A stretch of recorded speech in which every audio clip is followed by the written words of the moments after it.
Just jumping in here quickly to let you guys know that I have recently created a Facebook group for listeners of the Live Train Perform podcast. So this private forum is the place to connect with other podcast listeners and guests, as well as to interact with myself and other coaches who have provided content for the Coach's Corner episodes. So in this forum, you can ask questions, which I can then answer in the group, or I can use them for episodes for my Q&A sessions, post relevant articles, you can share memes. The goal is to create a network of like-minded people so that everyone can interact with each other. You guys, the listeners, the audience members, can interact with a network of professionals in the fitness industry that have provided good quality content for the podcast. To gain access to this private group, all you need to do is leave me a rating and review. What this does is allows me to bump up the ratings, draw bigger names, bigger guests to the podcast for your listening pleasure. Once you've left a rating and review, take a screenshot of that, send that through to my Instagram at coach_Kobes, Kobes. Once you've done that, go onto Facebook, type in Live Train Perform. That group will come up, request access, answer the 3 questions, and I will grant you access. I am in the process of building out my online business. One of the income streams is going to be from the Facebook forum. So I'm going to be allowing 50 people into that forum for free. After that, it will be paid access only. So get in early, be one of the OGs. Thanks, guys. Much appreciated. Yo, what is up, guys? Welcome to the Live Train Perform podcast. I'm your host, Shaun Kober, and joining me today is Kane the Danger Mousah. How are you, brother? You said that right, bro. I'm good. Yeah, good to have you here, man. This is actually a first for me, bro. I've never actually sat down with one of my clients whilst we've been in fight camp and had a conversation with them. So this is the first. This is going to be awesome for me. It's going to be awesome for my audience. So I'm going to drop this episode leading into your fight. Oh, perfect. Yeah, fight on the 25th, right, of February? 25th of February. Yeah, I'm going to drop this on the 21st, bro, on the Monday leading into it. So, yeah. And we'll get that pushed out as well. So all my supporters, everybody who's following me as well. Hey, bro, you've got your own shit to focus on. Yeah. I'm not worried about that, man. I'm not worried about that. No, I'm on about for myself, though. On the lead up, I like to let people see exactly what's been going on. So, I'll get a bit more of an insight. Time moves on, and as time moves on, things happen, and so there's new experiences to talk about. And I want people to be as tapped in with this fight as possible because, like you said, we've been working together. We're focused on getting the job done. So I want people to, hear this, and so they've got a bit more of a backstory moving into this. So awesome, man, mate. First place I want to start is why Tiger Muay Thai? Why'd you come out here for this fight camp? Yeah, I came out in, I think it was Jan 2020, the first time I came out with me, Lerone, Loz. We came out, obviously Brendan's been coming here for a while now, he's been coming here for a long time. So, it was something for me where I came out and I experienced the gym and the bodies that were in the gym and, the atmosphere and obviously the soil and everything out here was just perfect for me. It was like, wow, as a fighter, you've coming into something where you've got everything at your doorstep, your hotels there, your gyms across the road, you've got food, you've got massage, you've got recovery, ice bath, you've just got everything all in one. Oh, bro.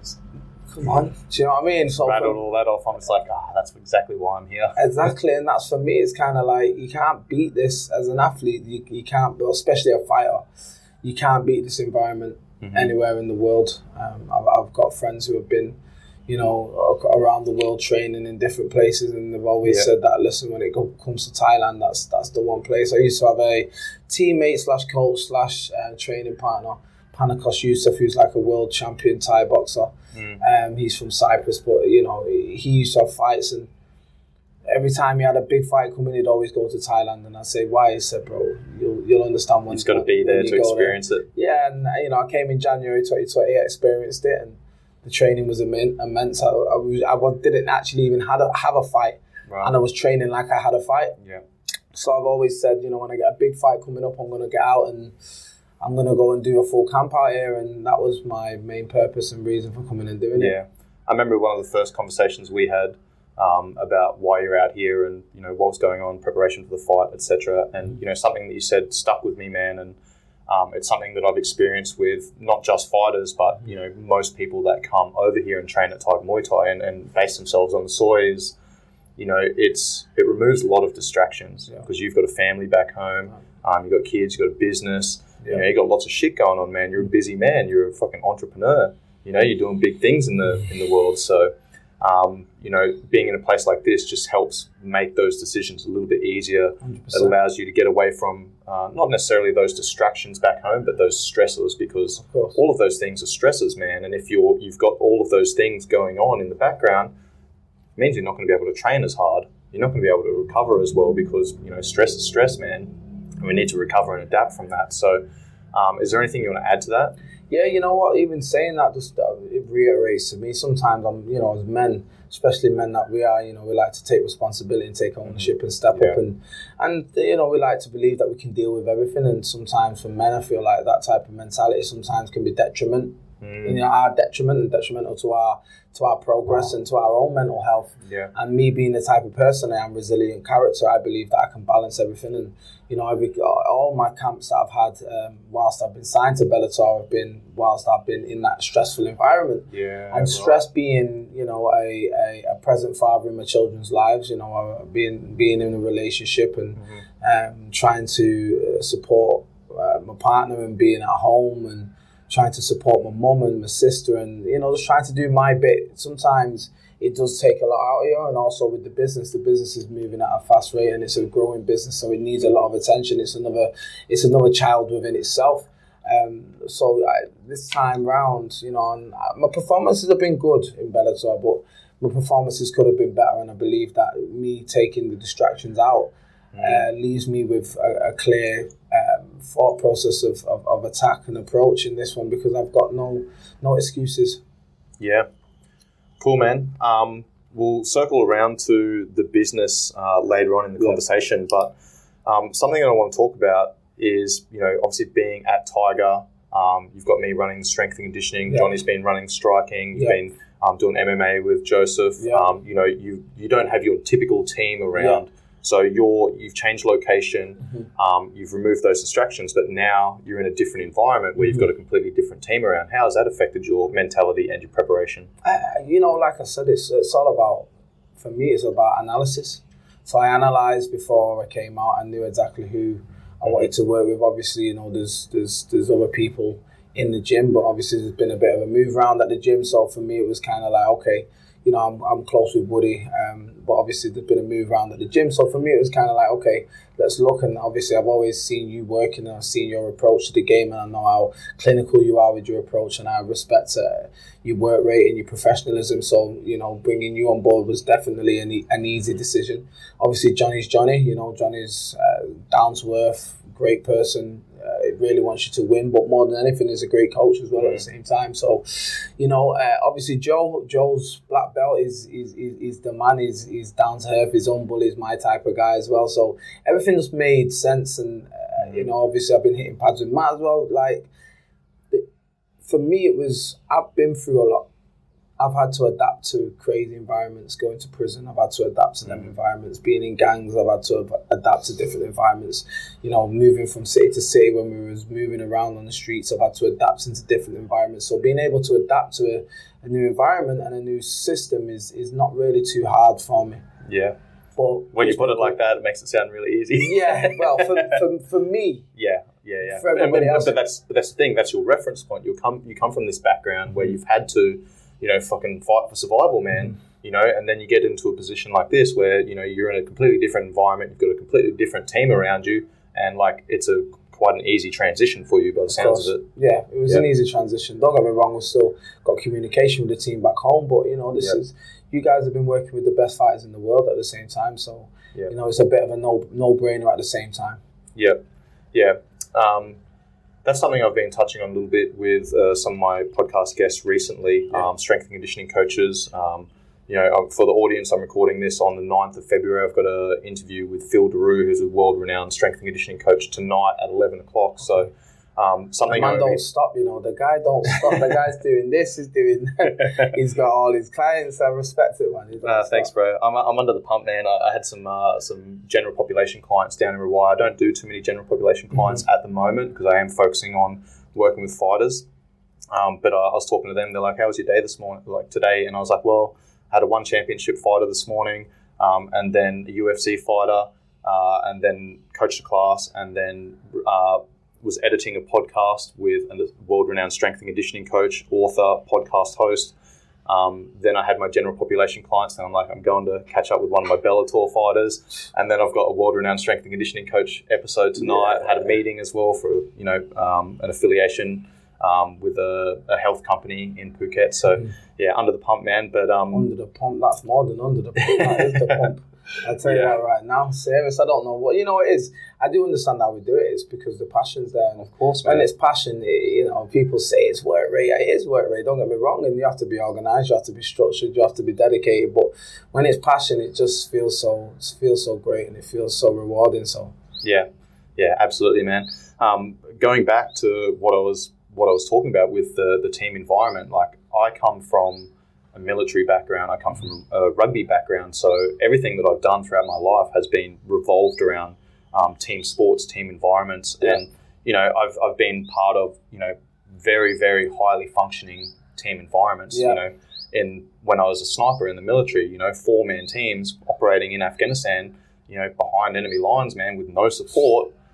You better be a strong team player then. 100%, 100%, bro. And it's what I've noticed over the last 4.5 years since I've been at Tiger is a lot of people look at fighters as an individual sport. And yes, it is definitely up to that individual once they get in the cage, man. Once that cage door's locked behind them, it's up to that individual. But it takes an entire team to get them to that point. And I think the team element is so important, man, because as an athlete, and I want you to speak on this as well, as an athlete, as a pro fighter, you want to have the right people in the right positions at the right time to guide you through that process. And all of those people need to work together, because if they're not working together, it creates friction, puts stress onto you, So I can talk about it from my perspective as a strength and conditioning coach. I'm talking to the striking coaches, the grappling coaches, Ideally, I'd be talking to nutritionists and managers and things like that as well, to make sure that everything that we're doing is tying in together and everything's complementing each other. So for me, mixed martial arts, combat sports, as much as it is an individual sport, there's definitely a massive team element that needs to be considered, and having those right people in the right positions to push you in the right direction, I think is absolutely essential, man. I more than essential. I believe that the right people in the right places are the be all and end all of your career. Let's be honest about it. You're seeing people with the wrong teams, and have you experienced that much? I've been lucky. Obviously, when I come out of prison, I had to kind of build certain teams because I had to live in certain areas. When I came out of prison, I wasn't able to go back to Manchester straight away. I wanted to stay out of the city because I wanted to create distance between even though I've been in prison for that long, for 4.5 years, I still wanted to come out and create separation from my old lifestyle, just because it was very risky if I would have went home, and there's a high possibility that I could have got involved in what I was involved in before. And I made sure that I got my level 2 and level 3 personal training qualification whilst I was in prison. And then when I came out, I was able to get a job in Pure Gym working as a PT, and then obviously I got promoted to an assistant manager, and then from assistant manager I went to GM. But by the time I got a GM, was after 12 months of being an assistant manager, I had to do a lengthy amounts of educational courses within the business. So I had to do Shining Stars course, which was like an analysis of from therapists, of like psychologists, and how to be a team leader, and assessments and everything. It was a great program that I went through, and that taught me a lot. It showed me, I actually got the capabilities, because it was assessment of 50 people, and 50 AGMs got put in an assessment room, and only 15 were taken. I was one of them 15. Wow. You know what I mean? And that was only like 12 months after being released from prison. So it showed me that I've got skills, and for me it was kind of coming out and making sure that I was not going back home. And what that did was it led me in a position where I wasn't able to go and train with my uncle. So I had to train at Rough House with Judo Jimmy Warhead, Andre, when he was ex-UFC fighter, and it was a good gym. So I came out and I had to kind of like mix it a little bit. So I wasn't able to get a solid set team around me from the beginning, all the way through to where we're up to now. So, you know, don't get me wrong, I did well, and with the support that I got, you know, I got supported. Everywhere I went, I've always had support, but I've never had a solid foundation around me specifically for my style, for the game strategy that I should apply, for the way I'm fighting, analysing weaknesses, strengths, weaknesses, and working on them things. It took a bit of a long time for that to come around.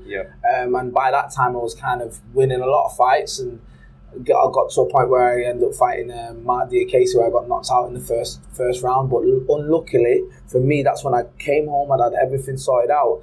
My uncle, he had a clot in his foot, and he's my strategist. He will strategize with me for the fight, and he wasn't able to be in my camp at all for that. And the crazy thing was, once he had gotten out of hospital, he got out of hospital probably about a week and a half before the fight, so we weren't able to do any work because he's still on crutches with his foot. So then we get to the fight, we get to the arena, and he comes and he goes, right, what he's going to do is he's going to try and hit you with this overhand right. You need to make sure you got your hand high. But that was probably the first time in the camp that you'd heard that. That I'd heard that, and that's what I got knocked out with. So it shows from experience when I'm telling you about. And that fight was a decider for UFC. Mark won, he went to the UFC, I didn't. And it just shows that the camp, like the people you've got around you, are very, very vital, very, very important. And I learned that lesson, you know. So moving forward, we got a lot tighter on stuff. And after that fight, we took Alex Enland, we had a couple of run-throughs after that. And then we took Alex Enland, who was ex-Cage Warriors featherweight champion, who got signed by the UFC, but he didn't get him because he had a blur on his brain and they wouldn't allow him in. But then I fought him after that, and I beat him after that. So then we started to excel in that department. But it's very, very important. It's very important because the right people around you, they can, if you have the right people and you're an athlete and you're dedicated and you've got all the necessities within yourself, because you can have the right team but not the right athlete. Yes. You know what I mean? Yes, you could have the right athlete but not the right team. And I feel like when you get there might just be one piece of that link, man, that's not there. Yeah, that's out of whack. And that's what I'm saying to you, and that throws everything else out. And that's when you see some fighters don't actually get there. And it's not that they're not as good. It's not that they've not got this. It's just that they didn't have the right recipe to go through. Because 99% of us who are fighters, you know, probably say 98. I don't know. You probably have a better. But we're all athletes. You know, you get some of them that are not necessarily born athletic and thinking, but the thinking fighters, they've got the mindset, the dedication, and all that. But the majority of fighters, especially MMA fighters, are all naturally gifted with athleticism. Yeah, and they probably grew up playing, you know, multiple sports like myself and all this. So it's like, okay, these guys with the right team, all of them should be the world beaters. And you see some guys falling at certain levels, and you ask yourself, would they have fell if they had the right team around them?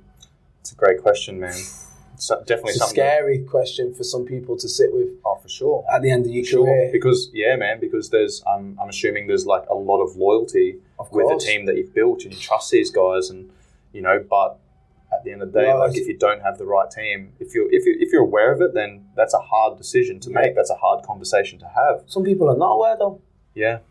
That's true. Some people are just not aware. And some people are not aware, and then some people start self-doubting themselves. It's like, well, yeah, my team's sick, this must be me. Do you get me? Or it might be, but some people sometimes are not. But then you get the ones that are aware, but what you were saying, you get the ones that are aware, but they're too loyal to break away. That's when it's a sad story as well, because it's like, I understand their pain because everyone's worked with them. You had it with Ngannou and this Cyril Gane thing that's just gone on now. It was where the separation had to come down, but you see Ngannou, he went and made the separation. And he went to Vegas. He actually made the right decision. Because look now, that's a perfect example. A man that was with somebody, it was working, but then he realised that it weren't right, and he wanted to go and do that, and he's gone over to Extreme Control. There was some holes in his game, and he needed the right people to fix those holes. He did. Yeah, 100%, man. Something you touched on then, that I want to talk about in a little bit more detail is the psychology. Like how much importance do you put on the psychological aspect of, one, training, but two, stepping into a fucking cage and trying to take someone out whilst he's trying to take you out? For me, the mental aspects, as I've got older, has become more of a challenge, because it's just a basic transition we go through as men, well, humans, especially men, young boys. We're full of spunk at 18, 17, 18. I would have fought any. I didn't give a shit. I had my first fight. I was phoning everyone. I wasn't even ready for that shit. I was like, yo, listen, I'm fighting this kid. I'm going to smash his head and just come and see me. I got there and I got beat. Yeah. But I didn't give a fuck. Like, I didn't care. I had no fear. And it's that when I was on the streets when I was young, I was like, I don't care. I was getting caught up in, mate, if you knew some of the crazy shit that we used to do. Obviously, you've done your own stuff within your time, which is crazy. Yeah. Imagine that, but just probably on the streets. Obviously not to the level and extent or whatever, but we were doing some crazy shit, but we were doing it on the streets, bro. Yeah, and that was that age of 18, 19, 17, 18, 19, not giving a fuck. Do you get what I mean? Just crazy, just out there doing mad stuff, where I sit back and think, you're lucky to still be here now, like, you know what I mean? So it's kind of like, and that's probably how you ended up in prison, right? In prison, just moving like a madman, reckless.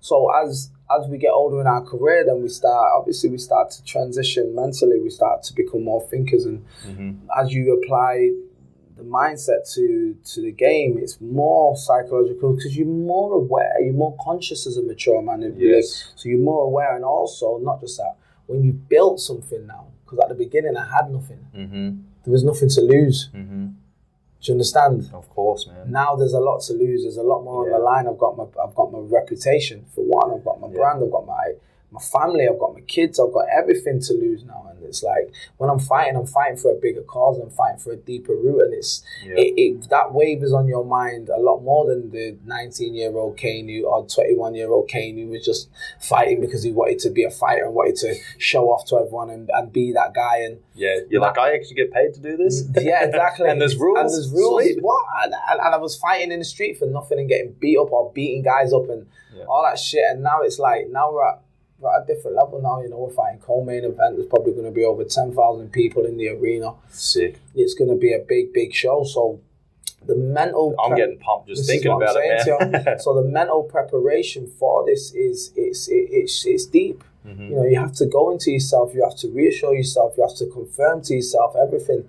And it was, and as you get to this point, closer to the fight, you know, I'm just over 2 weeks out. Yeah. You know, it starts to get to the point where you have to reassure all the work that you've done, but it comes down to the team then to give you that reassurance that, yo, bro, you're there. You get the reassurance, you know, and then the work that you spar when you're sparring, I'm feeling good. It doesn't matter who they are. I see everyone in the gym. This is why it's great for me. Yeah. And other fighters, I would always advise younger fighters to come and experience something like Tiger. And even mature fighters to come and experience something like Tiger.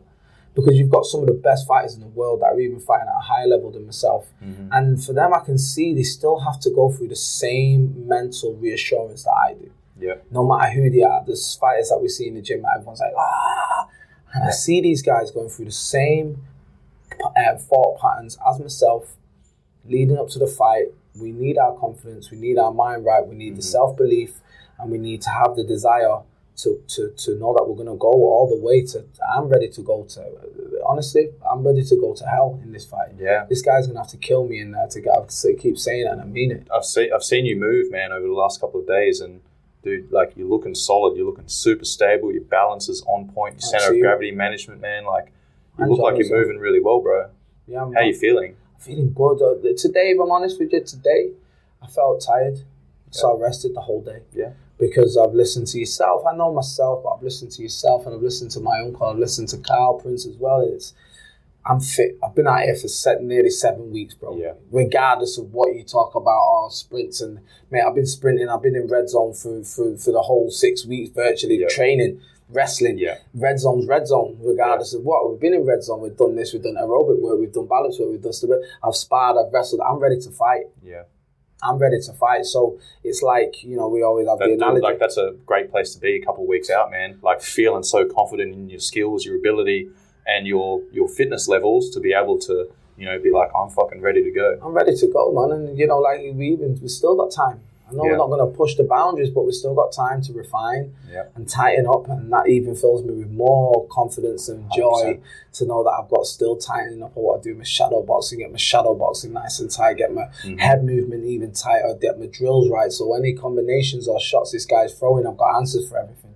Or anything he thinks he's going to throw, I've got answers for him. Yeah. And then when he's ready to go to the trenches, then that's something that I don't ever have to worry about. That's always there. The trenches, the darkness, the pain, the questions, the doubt. You've been there before, I've been there many times. Ready to go again. What I'm saying? So it is what it is in that respect. But yeah, back to it. The mental aspect of the game, for me, listen, the mental without physical doesn't make any sense, because you can be as mentally ready for it. If you ain't physically prepared, no matter how confident you are, bro, you're going to get in there and you're going to wilt under some pressure because you've not got the endurance, you've just not got the physicality. So when you get both of them in tune, for me, the mental comes from the physical. 100%. When the physical's been done, the mental then balances itself out. And then when you get to that point, boom, bro, it's like the Fifth Element. It's like the movie, The Fifth Element. When it comes together, boom, that's when it's like, right, okay, let's go. Yeah, and I'm at that place now. That's awesome, man. Yeah, what you just said then, like, it's a self-fulfilling prophecy, right? Like, the mental works with the physical and the physical works with the mental. 100%. Like, when you get into the gym, man, I say this all the time, bro, like, I can tell what somebody's like outside of the gym by how they can conduct themselves in the gym. Like, if they, if we're doing sprint work or whatever and they pull up 5 meters short, and they start taking shortcuts, I'm like, all right, I know that they're probably not disciplined in other areas of their life, man. 100%. So... And that will come through in the fight. Exactly, man, because how you do anything is how you do everything. Exactly. You start taking shortcuts in training, bro, that's going to carry over to, being on the mat, in the ring, in the cage, on the field, on whatever it is, whatever sport you participate 100%. In. Even if you don't participate in sports and you go to the gym, a couple times a week and you don't put your weights away, like, that's an element of discipline.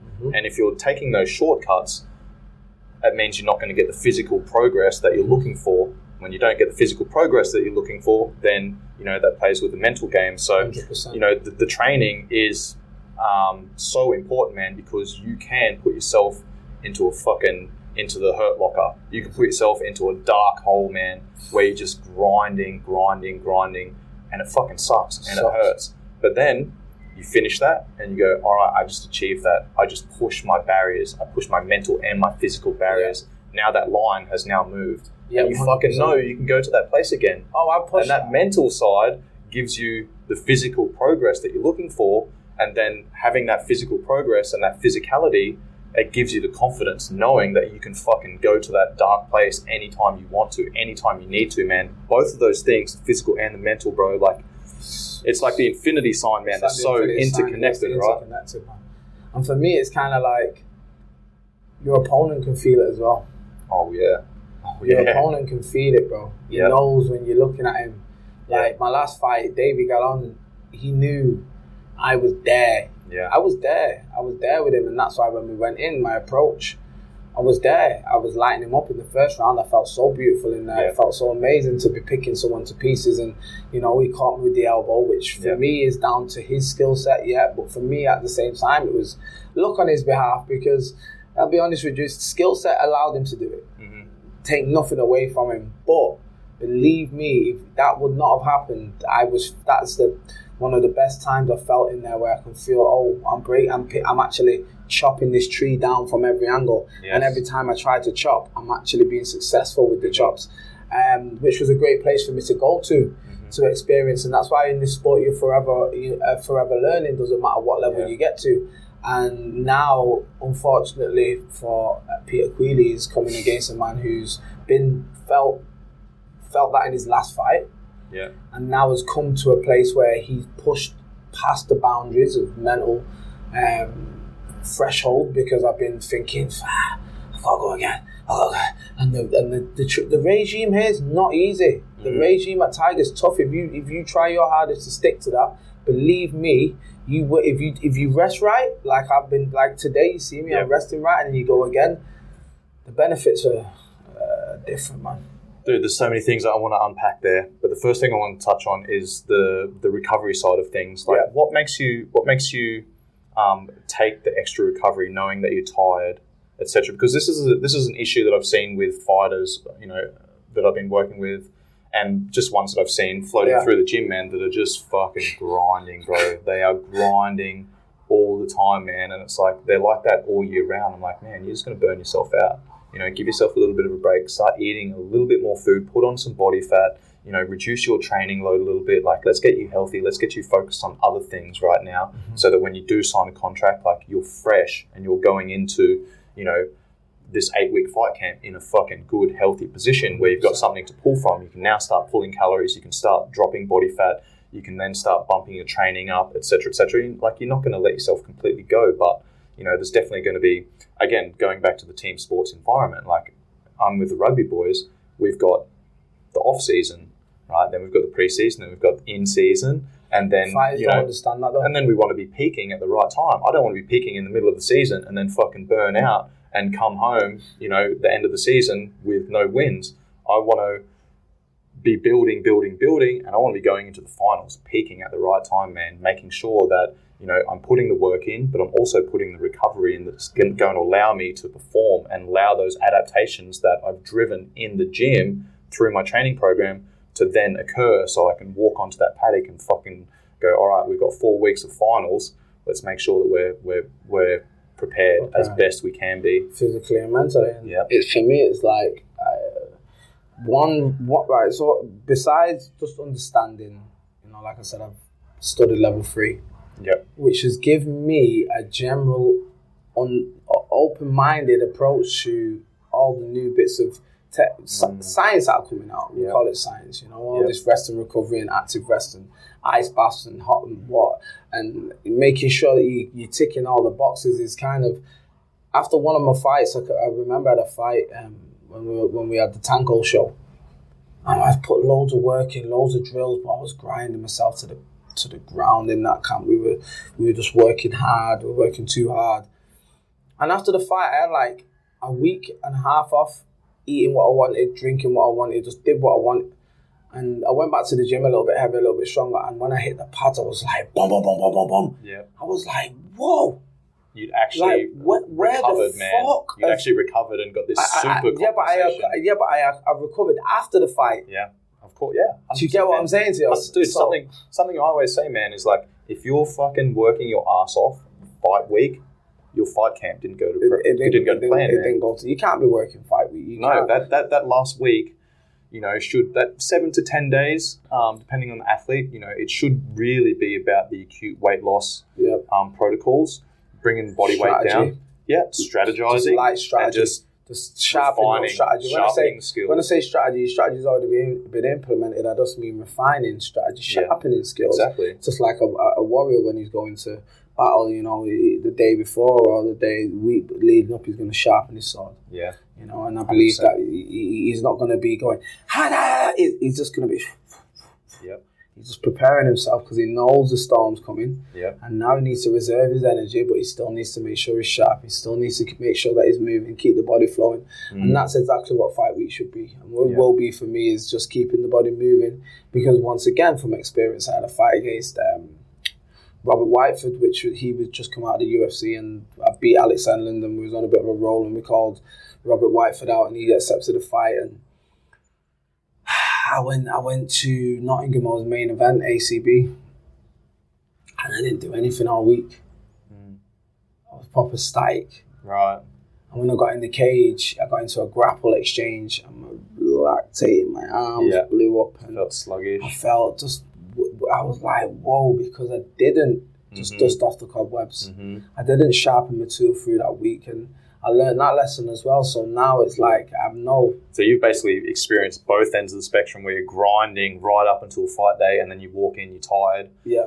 And then you recover after a week and a half after. After, which... And then you've also gone the other way. We're like, all right, well, I did too much there. I haven't recovered. I'm going to make sure that I recover fully. But then you sit around. Yeah, you sit around, man, and then you're probably in too much of a parasympathetic state. Too much rest and relax. And not doing enough. And now I believe, like in my last fight, we got the last fight, well, a few, you know, we've had some great performances in Bellator. You know, two of the fights have not gone the way that we wanted them to go.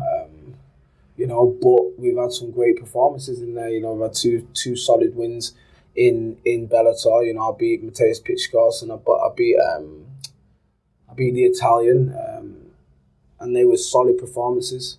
I've had two performances where I didn't get the decision. I've never been, except for the one knockout, I've never been beaten up whilst I've been in there. I've never quit. I've never tapped. I've never submitted. I've never, you know, I'm always in the fight. Right in the mix, right up always to the in the mix, right? To the point where I believe some of the split decisions I should have won them. So, you know, it is what it is at the end of the day. And this time round, you know, I feel like everything's come together. I've done the camp in the place I wanted to do it. Like I said, I've taken all the stresses out. The mental's good, the physical's good. So it's just going to be all down to the powers that be in the end. You know, regardless of what I know, I'm going in there determined to win, and there's nothing but the win in my mind. But I'm also a believer that what was meant to be in your life and the path you were set was what was set for you regardless. Some people don't believe it, but that's my belief. And I believe that allows me to deal with situations in the past where I've had to take lessons and I've gone, why me? And then I thought, well, my mum's always said to me, look, you can't cry over spilled milk. What's happened. Don't allow it to drag you down. Just keep moving forward. And that's the approach that I take to MMA. When people say to me, what about this fight? I say, listen, MMA is a different beast. It's a different animal to everything. Look what just happened with Ngannou and Cyril Gane. Look what happened with Amanda Nunes and when she just lost the belt. There's so many upsets. There's so many surprises. That's why it's the greatest sport in the world, combat sport in the world, because nothing's really. It's only at the highest level in boxing where you're a little bit uncertain, but 9 times out of 10 you know who's going to win. The hyped up guy, whatever. Where in UFC, MMA, Bellator, there's anything can happen at any time. The gloves are so small. Someone might have had a bad weight cut because we cut so much weight. So there's so many variables that go into it, and I just say like your last fight, man, you got opened up above the eye, and that was it. Yeah, that was the only thing that changed the whole game because I was on him, picking him to pieces, and as soon as he elbowed me, I was pushing the pace. But then when the guy's motherfucker's got me against the fence, he's driving his knuckle into my cut. And he's opening it, so I'm trying to contain him here whilst he's driving the knuckle. So then when I move, it makes my body positioning out, and then he's able to do the flips because he's a black belt in judo. Yeah. So there's so many variables, but all that matters is when you step in the cage, are you ready? Are you confident? Do you believe in yourself? As long as you've got all of them things in your bag and you're happy and you're ready, then whatever else happens is up to the powers that be. Bro, that was fucking powerful, man. Everything you just said was amazing, bro. And I was going to ask some questions, but you kind of already tied everything in together. Nice. But again, you kind of talked about the mindset. You talked about the mentality, and that's something I want to ask about for those listening, for the audience. You know, obviously, when you win, you can take lessons from that. All right, my fight camp went well. Had these people in my corner. This is my strategy. This was blah, blah, blah, blah. This is my preparation. This was how fight week was. This was weight loss, blah, blah, blah. The losses. Yeah. Do you take the same type of mentality with that and look at, you know, do an assessment of it and say, all right, what can I learn from this? It's crazy because I have like a self-coping mechanism within myself, which never allows me to get too low. You know, last fight I cried after the loss with my uncle, but that was just more because I felt like I let them down. Not because it was just the emotions getting to you in that time. Emotions at the time was, you know, your adrenaline's pumping and you believed in yourself that you actually won the fight. I thought I believed it, and then the shock of the decision not going your way, it's a lot to deal with. But then I've got this secondary phase that I go into, and it's kind of like, okay, well, look at what you did well.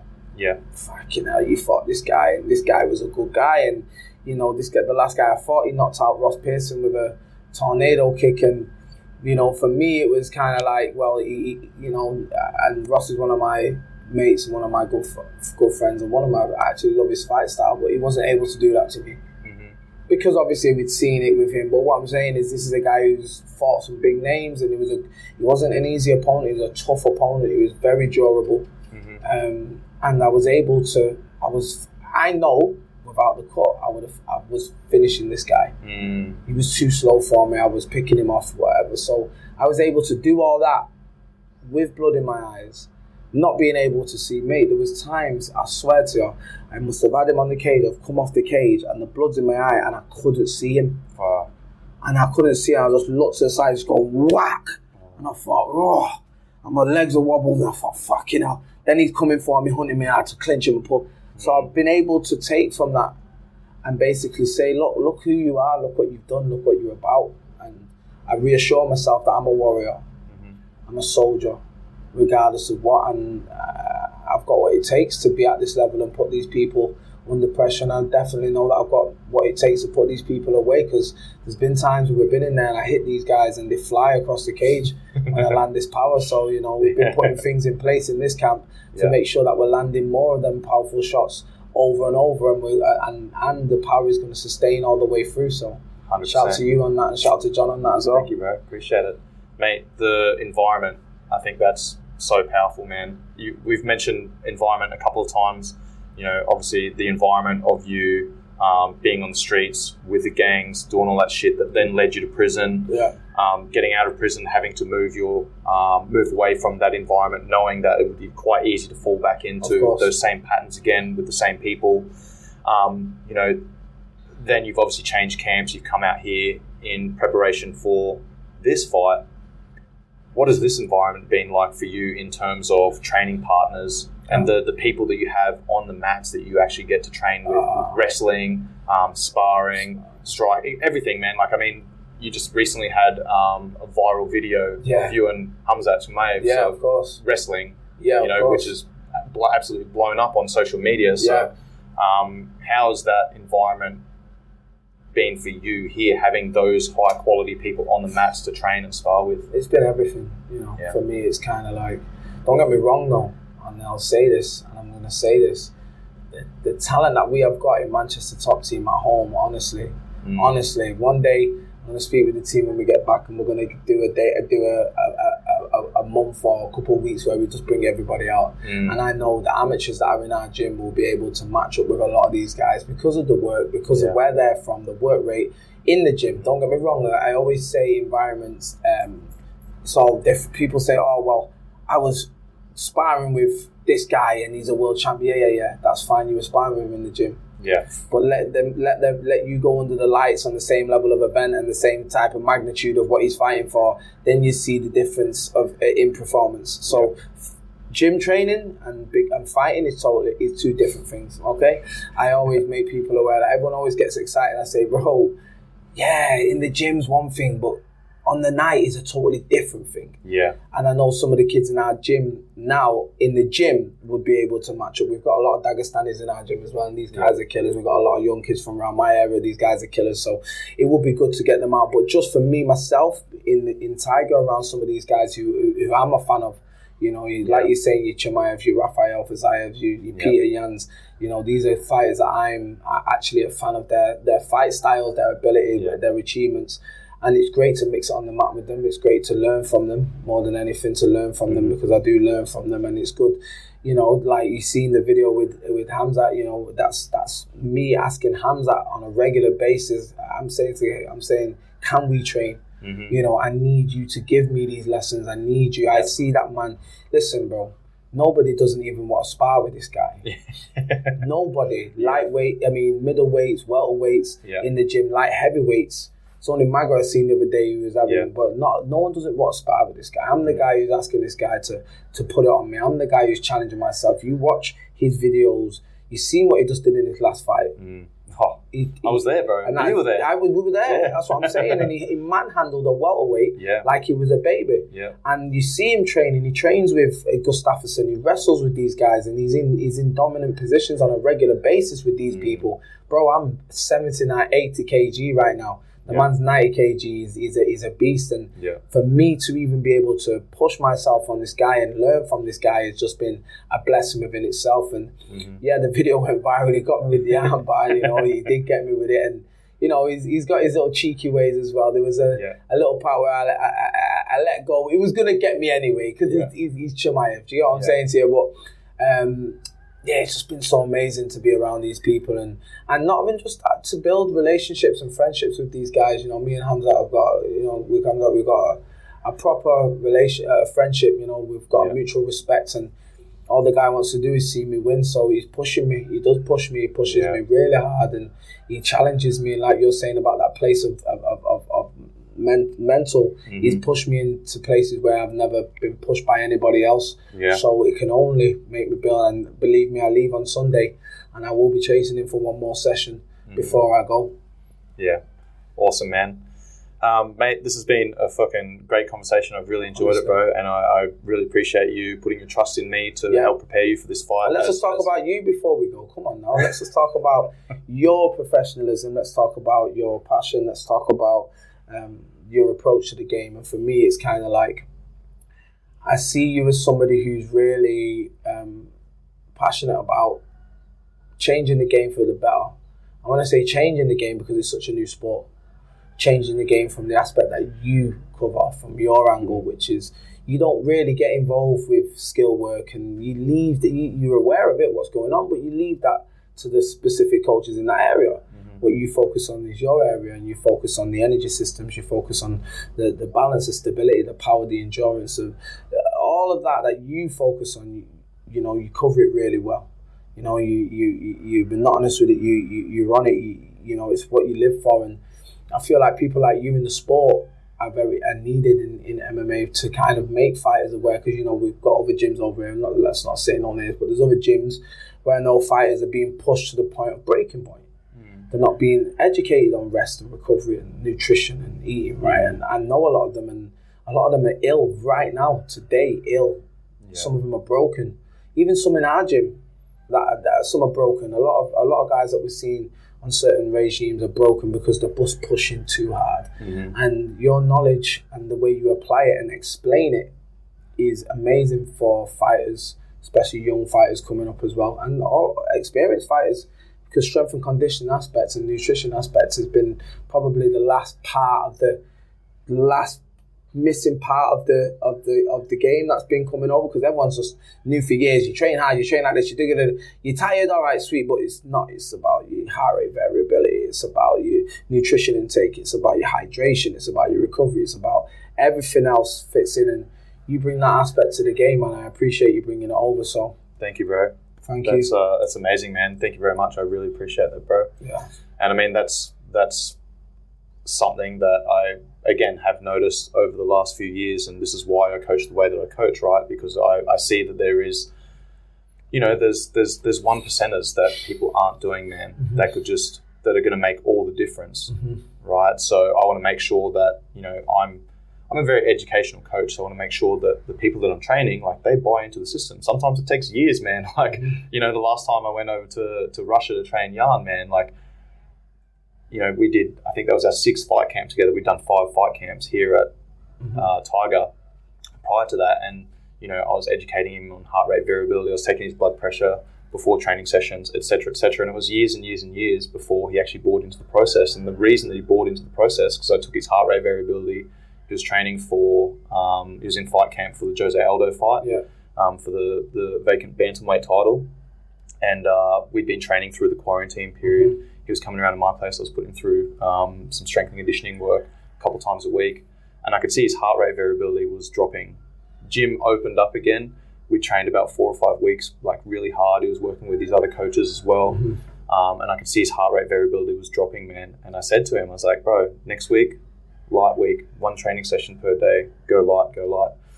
And he went and ran Big Buddha that weekend, trained hard Monday, Tuesday, and then was just like bedridden for a couple of days, man. And afterwards he comes back in, he goes, Coach, I trust you, you're professional, I listen now. And since then, man, he's been taking his recovery a lot more seriously. I see him. He's not in the gym every day. Yeah. And the days that I'm not, I see him, I know he works. 100%. Well, when he works, but that's the thing. Like, he's resting and recovering enough to allow him to push the pace. Put that hard work in. Exactly. That's why me today, look, I can feel it in my head. Feel a bit tired, a little bit buzzed today. When I woke up, I was like, so I messaged Matt. I said, look, today's not the day, bro. Yeah. I know how I feel now, and that's another thing I didn't do. I didn't have any coffee today. Because I thought if I have coffee, what it does is it lulls me into a false sense of security. Yeah. It boosts me, makes me think everything's fine. It makes me think I'm good, I've got energy. So what I did was today, I said, no, I'm not going to have any coffee at all. I'm going to have zero coffee. That's brilliant. And I'm going to feel how the body really feels. And how my body's feeling right now is that I need to go drink some more water and do some more resting. Yeah. And then even tomorrow, it might even be another slow day. Yeah. Because at the end of the day, the work's been done now. Yeah. You know, I've done the Fight Fit circuit on the weekend. I did 3-5 solid. I sparred on Monday. I did 4-5 solid. I did 2-5 grappling, wrestling. Didn't lose no rounds. What else more do I need? Yeah. You know, but anything else now is overspill. So yeah, it's about balancing it and getting that rest and recovery. And so that adaptation that I felt that time, the week and a half after. Yeah. It comes in on fight week or on fight night, then we've nailed it, and I feel like we're peaking at the right time. So, love it, man. To finish up, mate, the name of the podcast is Live, Train, Perform. That stands for live life to the fullest, train to your potential, and perform at your best. What does that mantra mean to you? It means everything. That's what life's about. You know, everybody's out here striving to be a better version of themselves every day, and you know, everyone wishes, even though it's highly unrealistic, everyone wishes that they can wake up smiling, happy go Larry every single day. But that's what we all work for, and we try our hardest to get the balance so we can do that. So the mantra stands for, you know, keep going, keep elevating, keep working, keep dedicating yourself, and never stop.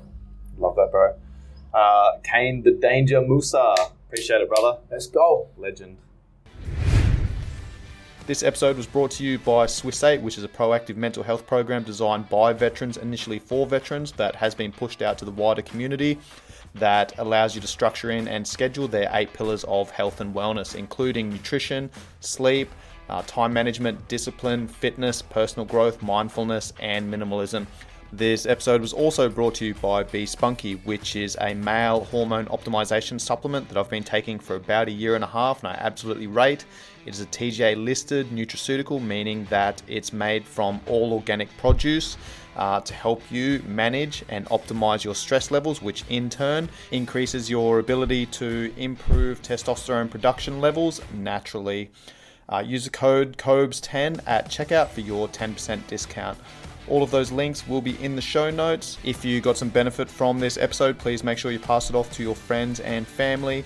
I'd appreciate any shares on social media platforms. If you tag me or if you share it to your stories, make sure you tag me so I can share that as well. Any 5-star ratings and reviews are much appreciated. Much love, guys. Peace.